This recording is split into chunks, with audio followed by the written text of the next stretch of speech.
Would you like to be a shareholder in a company that produces products that people literally can't live without? Want to own stock in a business with almost no chance of technological disruption? Would you like to earn market-beating passive dividend income while you own that stock and get paid while you sleep?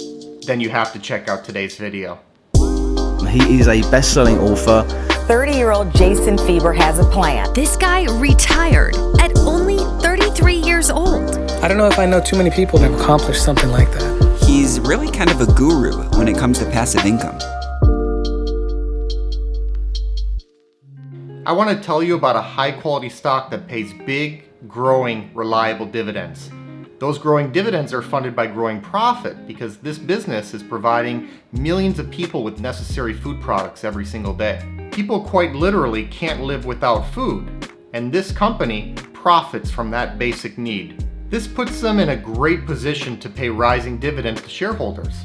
I've personally invested in stocks like this one on my way to going from below broke at age 27 to financially free at 33. Best of all, the stock looks undervalued right now.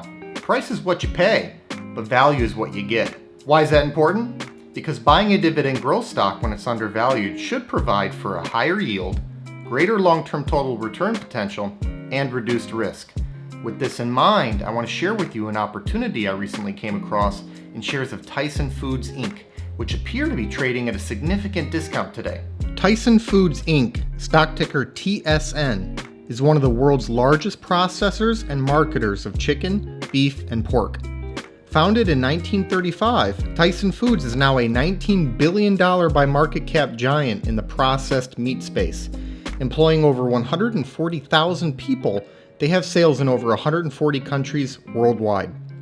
U.S. sales represent approximately 87% of revenue. The company operates across the following segments: beef, 36% of fiscal year 2019 segment sales, chicken, 31%, prepared foods, 20%, pork, 10%, and international other, 3%. Some of their major brands include Hillshire Farms, Jimmy Dean, Ballpark, and the eponymous Tyson. Most of their sales are split across the retail channel, 45%, food service channel, 31%, and international channel, 13%. This is a business that caters to basic human needs. It doesn't get much more basic than food. We literally can't survive without food.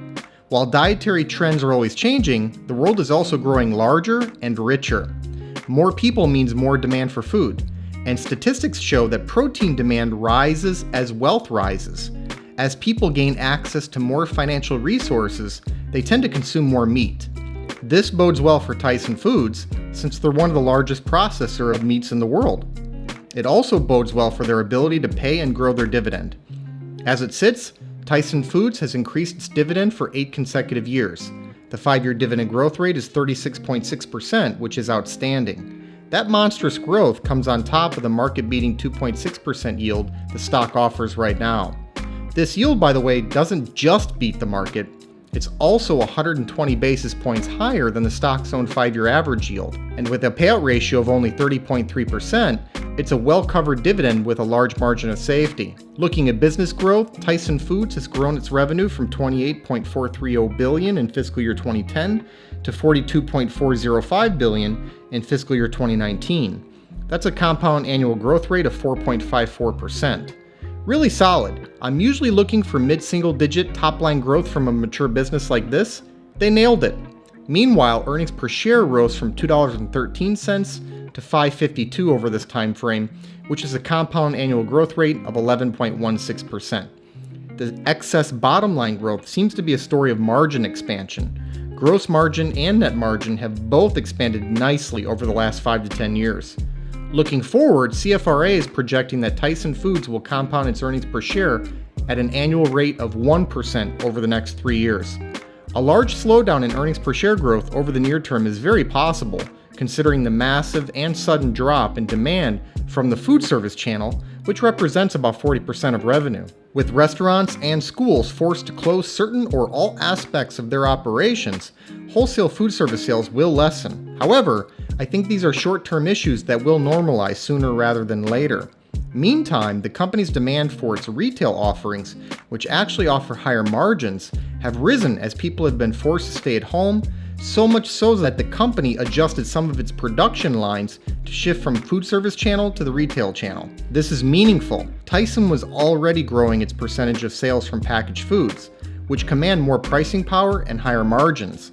Per CFRA, the prepared food segments represented about 10% of sales in fiscal year 2013. Now it's near 20%. That explains the aforementioned expansion in margins. This near-term shift therefore actually helps the company in some ways. CFRA's near-term earnings per share growth projection seems very conservative to me, but CFRA is considering the cost that Tyson Foods has been incurring as a result of worker safety, idle plants, and lower production volumes. As I noted, a near-term drop from the around 11% earnings per share growth Tyson has logged over the last decade is very possible, if not highly likely. But going from 11% to 1% is substantial, too substantial in my view. Either way, the low payout ratio protects the dividend and offers the company an ability to modestly increase it in the interim. More impressive dividend growth can return as prior demand returns. Moving over to the balance sheet, the company maintains a very solid financial position. The long-term debt-to-equity ratio is 0.70, while the interest coverage ratio is near 6. Profitability is sound, and it's materially improved recently. Over the last 5 years, the firm has averaged annual net margin of 4.94% and annual return on equity of 18.0%. For perspective, net margin was routinely coming in at about 2% prior to fiscal year 2015. There's a lot to like about this business. They have scale, brand recognition, diversification, and a global distribution network. Their exposure to China, which is their largest international market, is particularly important and exciting. China's demand for protein is rapidly growing, and China has had a lot of domestic problems, including African swine fever, that have inhibited their supply. Of course, there are risks to consider. Litigation, regulation, and competition are omnipresent risks in every industry. With a large portion of the business being essentially a commodity producer, Tyson Foods is more of a price taker than a price maker.